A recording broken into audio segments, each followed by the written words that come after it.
Right now, I'm in the showroom in our Guangzhou facility. This area is not only a display for our current products, but also where domestic law enforcement customers come in to get fitted and place their orders for the equipment they need. Next, we are in our product development section. We have two PD houses, one for body armor products at our main plant and another at our Guangzhou Tactical Gears plant. Each product we design comes from one of two sources, and user-driven. We maintain close connections with our customers, both domestic and international, to understand their needs and requirements using our experience, manufacturing facilities, and machinery. We realize their product customizations. Requirement-driven. Specific products are developed based on the detailed specifications from the military or law enforcement customers.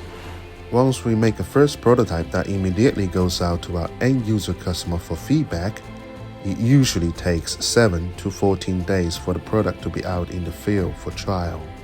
Now, we are in the middle of our manufacturing floor for the tactical gears. We have 8 sewing teams, each consisting of 7 to 9 personnel. Most of our sewing team members have been with us since the establishment of Meditech Tactical.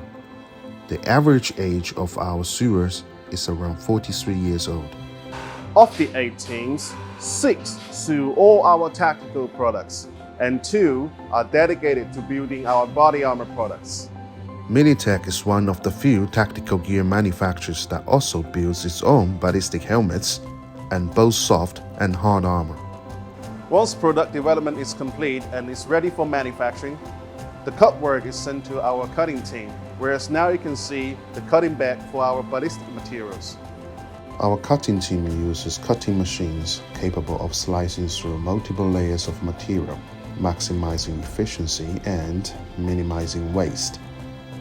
We also maintain hand cutting capabilities for items that aren't efficient to cut on automated machines. Our Suzhou warehouse stores finished goods that are not yet designated for a specific customer. To maximize efficiency, we often produce extra units of common items, keeping them in stock for online orders and small batch orders.